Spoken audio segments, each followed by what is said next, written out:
Wangeela Gooftaa keenya Yesuus Kiristoos isa qulqulluu isa Maatiyos caafe boqonnaa 1. Hidda dhaloota Yesuus. Toorri hidda dhaloota Yesuus Kiristoos sanyii Daawit, sanyii Abrahaam isa kana. Abrahaam Yisaaqin dhalchee, Yisaaq Yaaqoobin dhalchee, Yaaqoob Yihuudaa fi obboloota Yihuudaa dhalche. Yihuudaan Taamaar irraa Faaresii fi Zaaraa dhalche. Faares Hesroomin dhalchee, Hesroom Araamin dhalche. Araam Aminaadaabin dhalche. Aminaadaab Nahasoonin dhalche. Nahasoon Saalmoonin dhalche.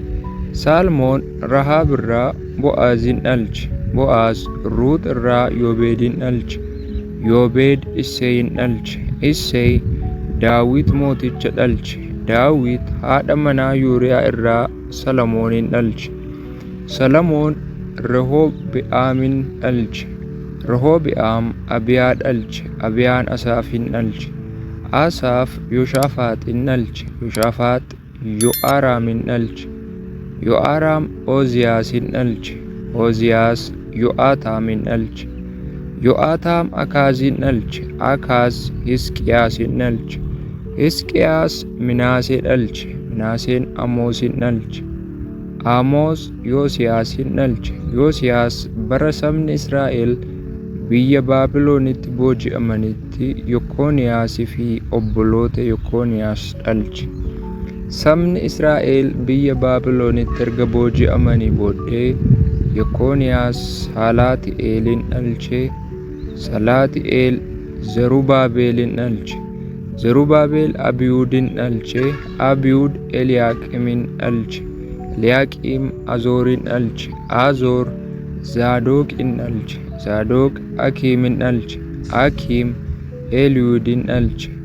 Eliyuud Eli'aazaarin dhalche. Eli'aazaar Maataanin dhalche. Maataan Yaaqoobin dhalche. Yaaqoob Yoosefin dhalche. Yoosef kuni kaadhimaa Maariyaam, isheen immoo Yesuusin isa Kiristoosicha jedhamee moggaafame deesse.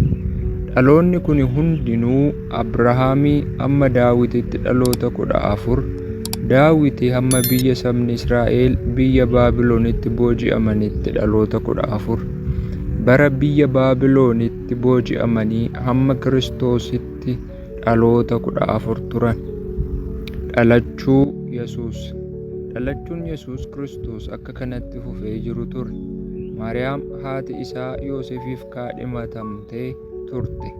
Isheen Yoosef wajjin utuu wal bira hin ga'in Hafuura Qulqulluudhaan ulfooftee argamte.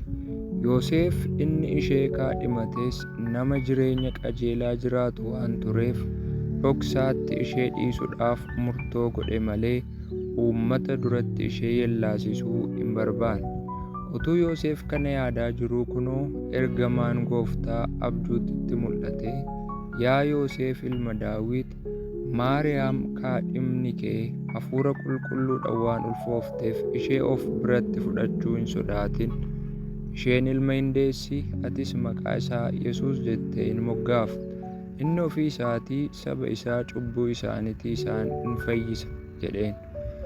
Kuni hundinuu inni Waaqayyo Gooftaan afaan raajichaatiin dubbate akka raawwatamuuf ta'e. Innoo kunoo durbiin ulfoofti ilma sin deessi, maqaa isaas Amaanu'el jedhanii in moggaasu jedhe. Amaanu'el jechuun Waaqayyo nu wajjin jira jechuudha. Yoosef irriibaa dammaqee akkuma ergamaan Gooftaa isa abboometti kaadhima isaa of biratti hin fudhate. Haa ta'u iyyuu malee inni hamma isheen ilma ishee deessutti ishee hin barre. Mucicha immoo Yesuus jedhee in moggaase.